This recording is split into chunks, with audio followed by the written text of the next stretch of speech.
여러분, 제가 질문을 하나 하도록 하겠습니다. 자식의 이름을 지을 때 여러분들은 막 지었습니까? 옛날에 막 지으면 오래 산다고 해서 이름을 막 지을 때도 있었습니다. 개똥이라고 짓기도 하고요. 여러 가지 이름을 짓기도 했었습니다. 그런데 아이의 이름을 지을 때 보통의 부모들은 요즘은 참 많이 고민을 합니다. 왜냐하면 그 이름에 아이가 이제 평생 살아가야 하고 또 잘 살아가야 한다는 마음을 가지고 있기 때문입니다. 여러분, 저는 경주 이가 익제공파 제자 돌림으로 이제 있습니다. 그래서 저의 이제 족보에는 모든 사촌들이 이제 이렇게 들어갑니다. 그래서 제가 이제 이름을 지을 때 제자를 넣어가지고 어떻게 할까 했었는데, 저희 교회 모교회 담임 목사님께서 그때 나라를 참 많이 생각을 하셨을 때였던 것 같습니다. 제가 태어날 때가 제가 지금 너무 젊잖아요. 82년도에 태어났는데요. 이때 태어났었을 때 그리고 저희 사촌형이 또 태어났었을 때 나라를 참 많이 생각해줘서 국자의 일을 써줬습니다. 그래서 저희 사촌형 이름이 진국이고요. 왜냐하면 고모의 아들이다 보니까 제자를 돌림을 안 쓰고 진국이었습니다. 그래서 교회의 몇 분들은 저한테 계속 진국이라고 불렀어요. 제국인데. 그리고 저의 이름을 제국이라 불렀습니다. 그래서 국자를 썼거든요. 그래서 저의 환자는 있을제 나라국 이렇게 해서 어떤 사람들은 나라가 있다 이렇게 이야기를 하시는데, 저는 어떻게 받아들이냐면 나라에 있을 만한 사람이 되어라 라고 해석했었습니다. 하나님 나라에, 그러면 어떻게 하겠습니까? 하나님 나라에 있을 만한 사람이 되어라, 꼭 필요한 사람이 되어라 라고 지어주신 것 같더라고요. 이 정도 하면 아멘 소리 정도는 나올 텐데 여러분, 제가 꼭 필요한 사람이 되지 않도록 생각하신 건 아니겠죠? 여러분, 제가 하나님 나라에 꼭 필요한 사람, 나라에 꼭 필요한 사람이 될 수 있도록 여러분 기도해 주시길 바랍니다. 여러분, 그런데 이렇게 이름처럼 산다는 것 자체가요, 쉬운 일이 아닙니다. 이름대로 살아가는 것 자체가 쉬운 일이 아니에요. 그냥 이름이 불려진 대로 그냥 그렇게 잘 살아가면 얼마나 좋겠습니까? 근데 오늘 본문의 말씀에 보니까 세 부류의 사람이 나오는데, 그 중에 한 사람은 이름대로 살아가는 사람이 있었습니다. 그 사람의 이름이 무엇이냐? 오늘 말씀 사도행전 9장 36절 말씀이에요. 읽어보겠습니다. 시작. 욥바에 다비다라 하는 여제자가 있으니 그 이름은 번역하면 도르가라, 선행과 구제하는 일이 심히 많더니. 지금 욥바에 다비다라 하는 여제자가 있었습니다. 근데 그 다비다란 이름을 번역하면 뭐라고 하냐면 도르가라 라고 이야기했습니다. 여러분, 이 다비다라는 사람은요, 다시 말하면 도르가라는 헬라어 이름이 있었습니다. 히브리어 이름이 있었고 헬라어 이름이 있었다라는 거예요. 그래서 다비다라 부르기도 하고 도르가라 부르기도 했습니다. 그러면 이 여자는 히브리파 여인이 아니라 헬라파 유대인이었음을 우리는 분명히 알 수가 있습니다. 그런데 이 도르가라는 헬라의 뜻이 무엇이냐면, 여러분, 아프리카 초원을 달리는 영양 아십니까? 영양이요. 여러분, 이 영양이라는 뜻이 바로 도르가라는 뜻이거든요. 영양은 빨리 달리기도 하고 품위가 있어요. 그렇기 때문에 이 도르가라는 이름 자체에 은혜로움 또는 아름다움이라는 뜻이 내포되어 있었습니다. 이처럼 이 도르가는 이 자신의 이름처럼 아름답고 은혜로운 사람이었음을 우리는 본문의 말씀을 통해서 분명히 알 수가 있습니다. 그 사람이 어떤 삶을 살았느냐? 사도행전 9장 39절 말씀이에요. 함께 읽어보겠습니다. 시작. 베드로가 일어나 그들과 함께 가서 이르매 그들이 데리고 다락방에 올라가니 모든 과부가 베드로 곁에 서서 울며 도르가가 그들과 함께 있을 때에 지은 속옷과 겉옷을 다 내보이거늘. 지금 도르가가 살아생전 무엇을 했냐? 지은 속옷과 겉옷을 지었다라고 이야기를 하는 겁니다. 왜 그러냐면 이 도르가라는 사람은요, 과부들을 위해서 겉옷과 속옷을 새로 지었다라는 겁니다. 자신을 위해서 옷을 지었던 것이 아니라 본문의 말씀을 찬찬히 읽어보면 그가 혼자서 살아가기 힘든 과부들을 위해서 겉옷과 속옷을 지었다라고 볼 수가 있는데요. 이 겉옷이라는 것은 우리가 생각할 때 그냥 여기에 자켓이라고 생각이 들겠지만 원문에서 나오는 이 겉옷은요, 그 내용을 보면 추울 때 덮을 수 있는 이불이 되고 한 통으로 짜서 온몸을 다리 밑에까지 오게 되는 그런 옷이었습니다. 또는 뜨거운 낮에는 햇빛을 막아주는 역할도 이 겉옷이 했다라는 거예요.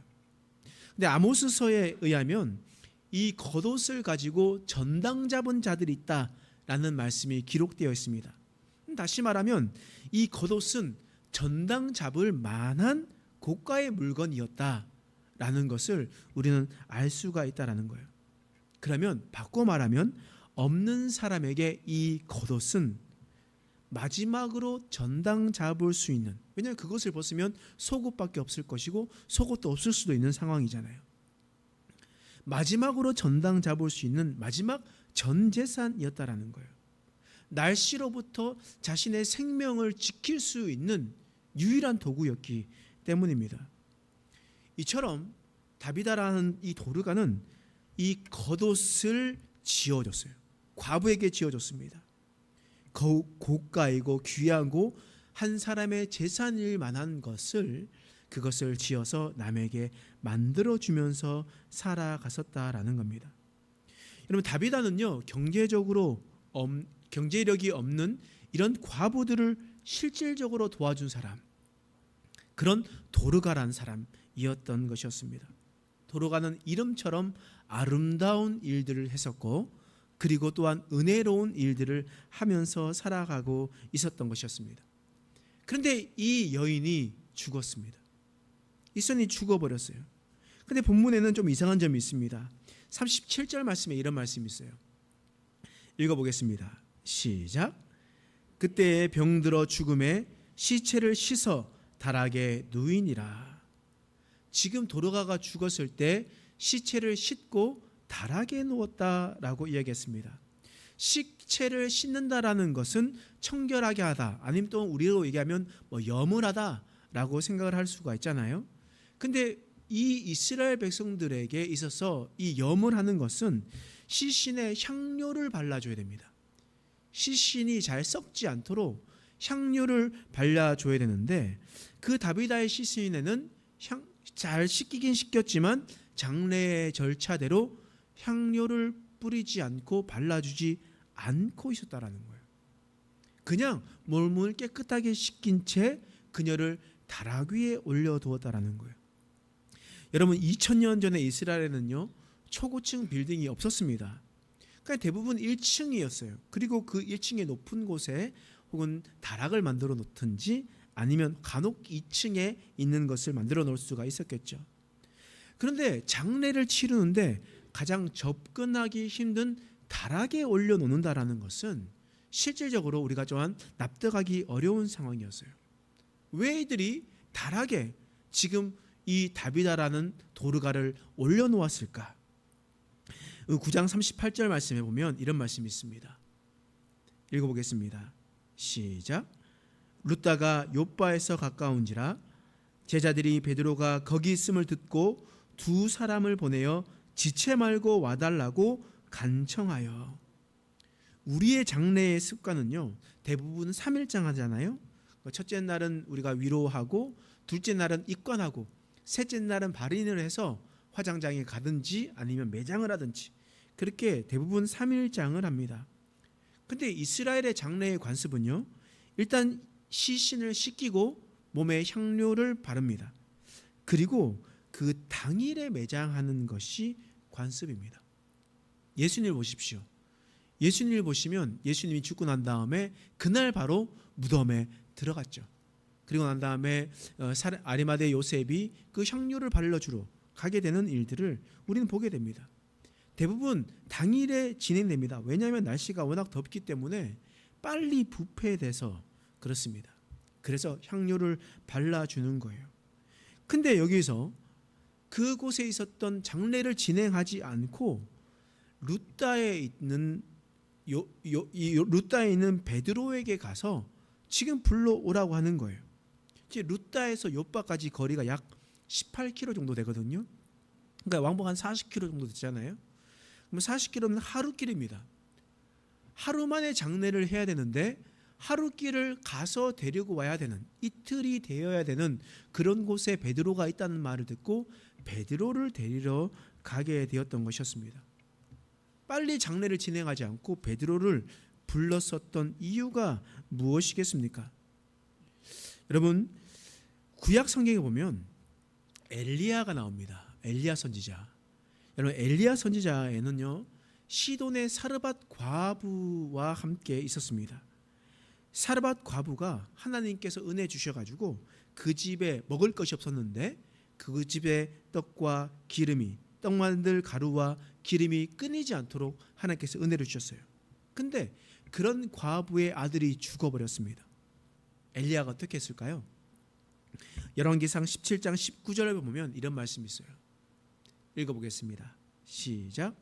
엘리야가 그에게 그의 아들을 달라 하여 그를 그의 여인의 품에서 받아 안고 자기가 거처하는 다락에 올라가서 자기 침상에 누이고. 지금 엘리야가 이 아이를 다시 살려낼 때에 어디에 있었다고요? 다락에 있었습니다. 그리고 엘리야의 제자 엘리사가 있습니다. 엘리야 다음으로 엘리사가 있었는데요, 이 엘리사가 활동할 때 수넴 여인이 있었습니다. 그 부부는 오랫동안 아이가 없었습니다. 그런 동안 이 엘리사를 지극정성으로 모셨어요. 그랬었을 때 하나님께서 은혜 주셔서 수넴 여인 이 부부에게 하나님께서 아들을 허락해 주셨습니다. 근데 이 아이가 잘 자라나다가 갑자기 머리가 아프다고 하고 난 다음에 죽어버렸어요. 그리고 그 어머니가 그 아이를 다락에 올려두었습니다. 그리고 엘리사를 모셔오고 난 다음에 어떻게 되었습니까? 그 아이가 다시 살아나게 되었습니다. 죽었다가 다시 살아난 것을 구약 성경에서 보더라도 엘리야와 엘리사를 통해서 알 수가 있습니다. 엘리야와 엘리사가 간절히 하나님께 기도하니 아이가 다시 살아나는 놀라운 일을 경험하게 되었다는 겁니다. 이처럼 유대인들은 다락에서 어떠한 일이 일어났는지 유대인들은 너무나 잘 알고 있었다라는 거예요. 그러므로 요바 사람들은 다비다가, 이 도르가가 다시 살아나길 바라면서 다락에 올려두었습니다. 그리고 루다에 머물고 있었던 베드로를 급하게 불렀다라는 겁니다.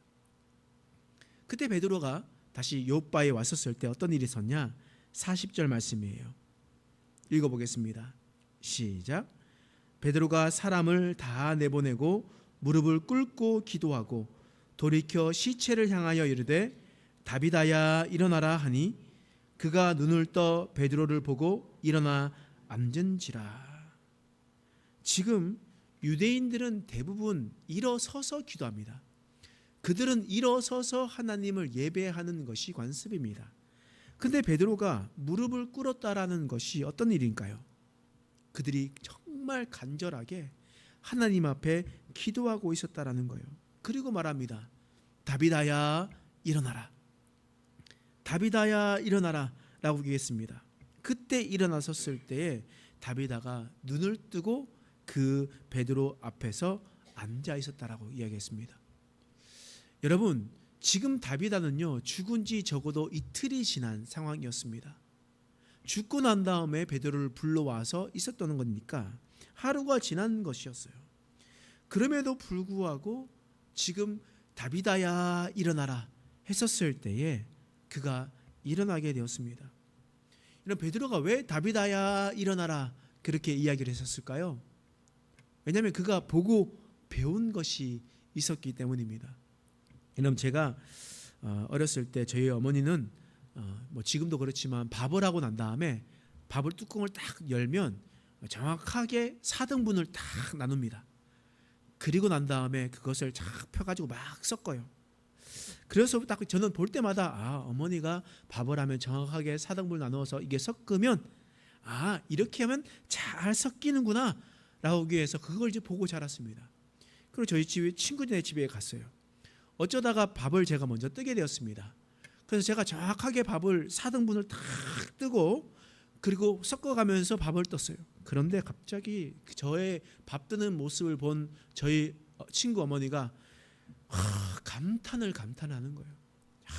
이렇게 제국이가 가정교육을 잘 받았구나 이러면서 막 칭찬하는 거예요. 저는 왜 그런지 정확히 몰랐다는 거예요. 친구 어머니가 이렇게 말씀하셨어요. 친구한테 제국이는 밥 뜰 때 십자가를 긋고 밥에 십자가를 긋고 하나님께 감사하면서 밥을 뜬다는 거예요. 저는 그게 십자가라는 것을 처음 알았습니다. 이게 4등분이 아니라 밥에 십자가를 그리는 거였구나. 그러면서 저는 어머니가 밥을 매번 새밥을 할 때마다 이 십자가를 그리면서 하나님께 감사합니다 기도하면서 밥을 뜨게 되었구나 라는 것을 보았어요. 그때 깨달았습니다. 20년이 훅 지나고 난 다음에 제가 그때 그 의미를 깨달았다는 거예요. 베드로도 마찬가지거든요. 베드로도 예수님의 가르침대로 그가 움직였던 겁니다. 여러분 혹시 예수님께서 야이로의 딸을 12살 된 아이가 죽었을 때 살렸던 것이 기억나십니까? 그 소녀를 다시 살릴 때 뭐라고 부르셨냐면 달리다굼라고 얘기했거든요. 아람어로 달리다굼. 이게 무슨 뜻이냐면 소녀야 일어나라 라는 것이었습니다. 소녀야 일어나라 라고 있었을 때 그 죽었던 그 소녀가 다시 살아나는 것들을 이미 경험했고 베드로는 보았습니다. 그리고 베드로가 다비다에게 갔었을 때 다비다에게 뭐라고 얘기했습니까? 다비다야 일어나라. 다비다야 일어나라 라고 이야기를 했었던 것이었습니다. 그러면서 그것을 일어났던 거예요. 이게 무슨 말이겠습니까? 베드로도 예수님께서 하셨던 것을 옆에서 보고 지켜보고 있다가 그 배운 그대로 했었다라는 거예요. 그러다 보니까 하나님의 놀라운 은혜가 있게 되었음을 우리는 말씀을 통해서 분명히 볼 수가 있습니다. 여러분 하루가 지난 이 죽었던 여인이 다시 살아나게 되었습니다. 여러분 뭐 그렇진 않지만 이 앞에 한 시체가 있다고 생각해 보십시오. 그러니까 우리가 장례를 치르고 있어요. 하루가 지나서 여러분들이 다시 왔어요. 그런데 제가 누구야 일어나라 라고 얘기해서 그 시체가 벌떡 일어났어요. 여기서 기절 안 할 자신 있으신 분 계십니까? 계세요? 여러분 안 놀랄 자신 있습니까? 그것을 보고 하나님의 기적을 믿지 않을 사람 있습니까? 그런데 오늘 성경에 보면 사도행전 9장 41절 보면 이런 말씀이 있어요. 함께 읽어보겠습니다. 시작. 베드로가 손을 내밀어 일으키고 성도들과 과부들을 불러들여 그가 살아난 것을 보이니. 지금 베드로가 손을 내밀고 일으킬 때 누가 있다고요? 성도들과 과부들을 불렀다라고 이야기했습니다. 여러분 성도가 어떤 뜻입니까? 예수 그리스도로 말미암아 거룩해진 자들을 바로 성도라 부릅니다. 여러분 예수 그리스도로 말미암아 거룩해진 자를 성도라 하고 합니다. 그렇기 때문에 목사도 성도요, 장로도 성도요, 그리고 일반 집사도 성도고 교회 처음 나와도 예수를 믿으면 성도입니다. 그러므로 지금 있는 모든 사람들이 다 성도입니다. 그런데 성경은 어떻게 얘기하냐? 지금 성도와 과부를 나누어 놓고 있다라는 거예요. 그러니까 성도가 있고 성도가 아닌 자들이 있었다라는 겁니다. 그들이 과부다라고 얘기했습니다. 이 과부들은요 다비다에게 도르가에게 참 많은 은혜를 받았던 사람이었습니다. 겉옷과 속옷을 받았던 사람이고 그 다비다의 아름다운 선행을 통해서 살아갔었던 사람이었다라는 거예요. 그래서 다비다가 다시 살아나길 바라고 있었던 사람이었습니다. 그런데 놀랍게도 그 같은 공간에서 이 도르가가 살아났음을 보았음에도 불구하고 하나님의 역사를 보고 믿었던 성도들이 있었던 반면 그 눈으로 보고도 믿지 않았었던 과부들이 있었음을 오늘 말씀을 통해서 분명히 우리에게 이야기를 하고 있었다라는 겁니다. 같은 공간에서 같은 기적을 체험하고 같은 하나님의 은혜를 경험하게 되었음에도 불구하고 그들은 하나님을 받아들이지 않고 있었음을 우리는 말씀을 볼 수가 있습니다. 그래서 성경은 성도들이 있고 과부들이 있었다는 겁니다. 그 과부들도 하나님의 말씀을 믿고 하나님의 기적을 믿고 하나님을 믿었다면 그들 또한 성도가 되었을 거예요. 그런데 그렇지 않음을 보여주고 있는 겁니다. 오늘 말씀처럼 하나님은 성도와 과부를 나누었듯이 같은 공간에 있다 할지라도 알곡과 가라지를 나눈다는 것을 여러분 기억하시기 바랍니다. 하나님은 양과 염소를 나누시는 분이에요. 아무리 하나님의 임재하시는 우리 교회 안에 있다 할지라도 하나님을 나의 주인으로 예수 그리스도를 나의 구주로 구원자로 받아들이지 않으면요, 여러분 이 교회 안에 있다 할지라도 하나님은 이곳에서도 성도와 그리고 그렇지 않는 자를 나누어 두십니다. 우리는 이 말씀을 두렵고 떨림으로 우리는 받아야 되는 겁니다. 오늘 본문의 말씀은 세 부류의 사람이 나옵니다. 첫 번째 사람은 다비다라는 사람이에요. 다비다라는 사람은요, 이름대로 주의 아름다움을 증거했었던 사람이었습니다. 아름답고 은혜롭게 살아갔던 사람들이었습니다. 여러분들은 지금 여러분들의 이름답게 살아가고 있습니까? 하나님께서 여러분들에게 주신 새로운 이름, 그리스도인, 예수 그리스도의 도를 따라가는 사람들, 또한 하나님의 자녀, 하나님의 시민권자, 여러분들에게 수많은 이름을 여러분들에게 주셨는데 여러분들은 그 이름대로 살아가고 있는지 살펴보시기 바랍니다. 또한 베드로가 있습니다. 베드로는 주님께서 하신 그대로 또한 다른 사람들에게 행하며 살아갔던 사람이었습니다. 주님의 도를 본 그대로 따라 했었던 사람이었습니다. 그럼 우리는 주님께서 가르쳐 주신 그 가르침대로 우리는 그렇게 살아가고 있는가? 우리는 그렇게 살아가고 있는가? 또한 마지막으로 과부가 있습니다. 과부는 하나님의 역사를 두 눈으로 똑똑히 보았지만 하나님을 믿지 않았던 사람이었습니다.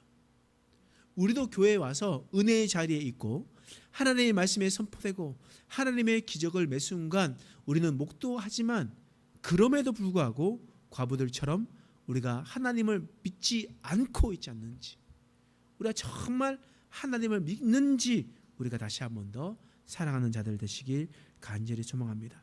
그래서 다비다처럼 이름대로 살고 베드로처럼 우리가 하나님의 은혜를 경험하고 그 도를 따라서 살아가는 자들 되시길 간절히 소망합니다. 기도하겠습니다. 하나님, 오늘 말씀을 통해서 우리가 깊은 하나님의 뜻을 알아가게 하신 것을 감사합니다. 하나님, 주님께서 우리에게 주신 이름대로 살아가며 주의 아름다움을 증거하는 자들이 되게 하여 주시옵소서. 베드로처럼 주님께서 보여주신 그대로 행동하며 살아갈 수 있는 자가 되게 하여 주옵소서.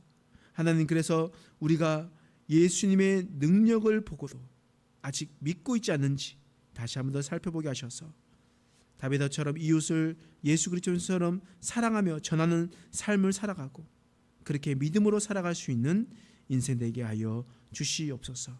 감사드리며 예수님의 이름으로 간절히 기도드립니다. 아멘.